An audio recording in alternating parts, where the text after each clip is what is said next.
Hello people, welcome back to a new video of Sam's English TV. I'm Sam. Today's video is really interesting because we will check some common mistakes. Also, you will learn how to avoid them and the specific reasons why they are wrong with interesting and useful examples. I have to tell you that these mistakes are made from basic to advanced levels. But first, I just want to remind you that you can click in the subscribe button and be updated about my latest video. So without waiting anymore, let's start now.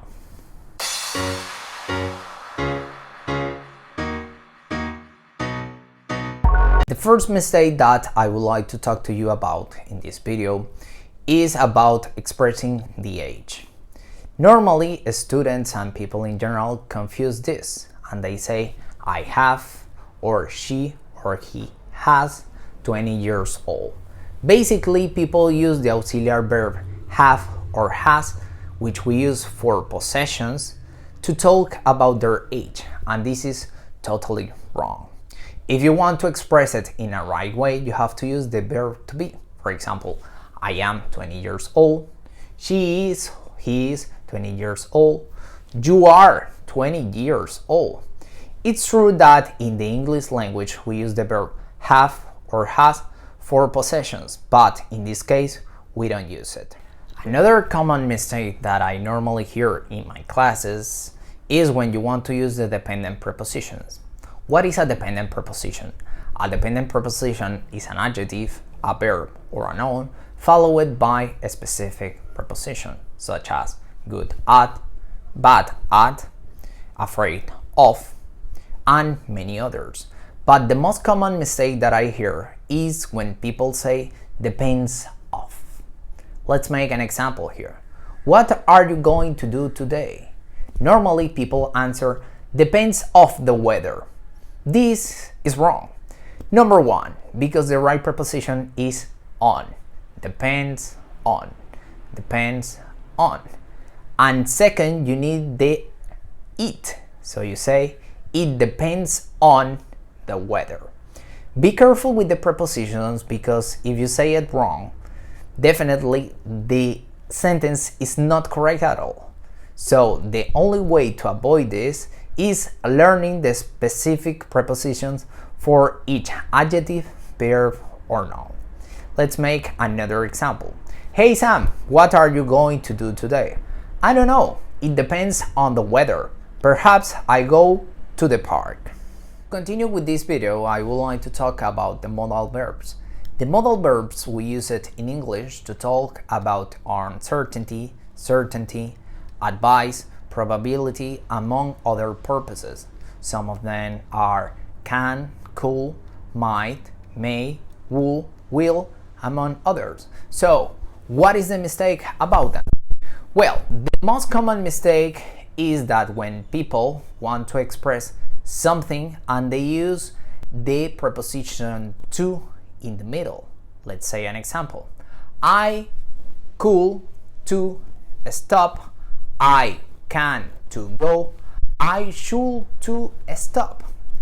This is a terrible mistake that you have to avoid because here the preposition to is extra. You have to avoid them and remember that between the modal verb and the main verb there can be any preposition in general, not only the two, also any preposition.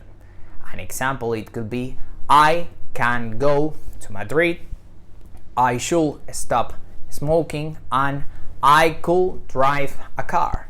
In this way you are doing it greatly and without any mistake. The phrasal verbs in English are informal and some of them are really informal.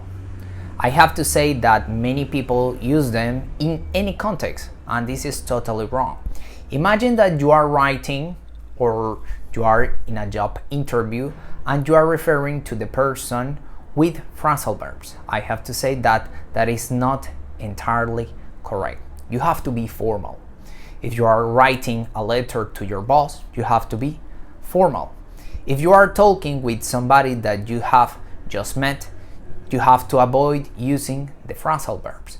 So let's imagine that you are in a job interview or in a meeting at work, and you say, I have to come up with new ideas.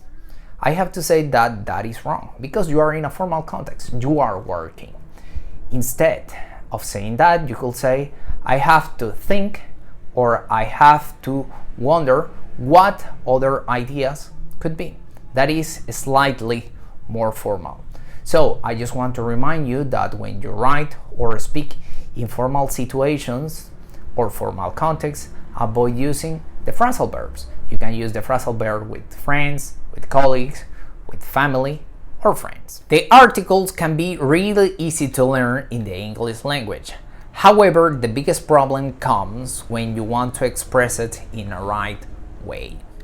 Some people express the past using the article de in the beginning of the sentence, and this is totally wrong. An example, it could be de last night, de last year, de last weekend.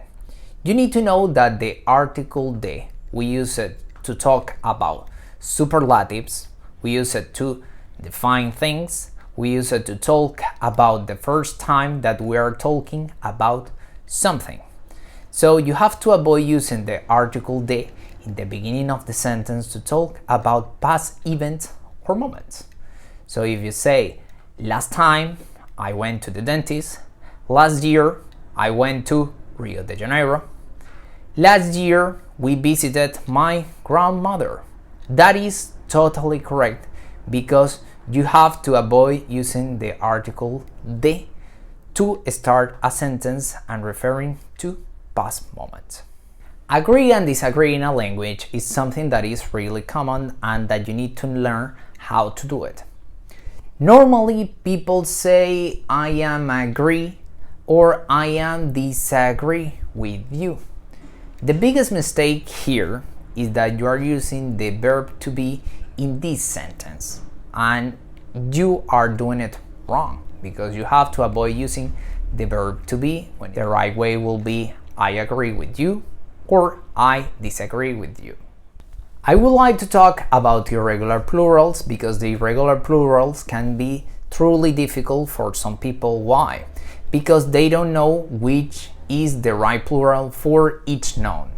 For example, if you say cat and you mention cats, that's okay. However, if you say child and you say childs, that is wrong. So how to do it correctly? You just need to know the specific nouns and which are irregular.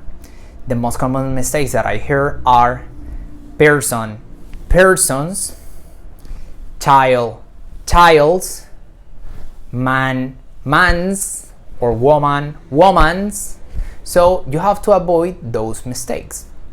You need to know that if you want to say child, the right irregular plural is children, woman, women, man, men, and person, people. This is interesting because you will learn how to avoid these mistakes. But if you want to do it correctly, you just need to learn which is irregular. And when you want to express an habit or a routine in English, you need to know that the used to plus the verb in infinitive, we use it to talk about past routines and habits. If you want to express an habit or a routine in the present, you need to use the auxiliary verb to be, the used to, and the verb in ing. The right way will be I am used to sleeping, I am used to eating, I am used to doing sport. So in this way you can express an habit or a routine in the present. Remember, if you use the used to plus the verb in infinitive, you are talking about the past. We have reached the end of this video, and I have to say that I have loved making this video for you. I hope you have enjoyed and learned a lot of things in order to help you to improve your English skill. Thank you so much for watching it, and if you love it, just give a like and write a comment down below. See you next time.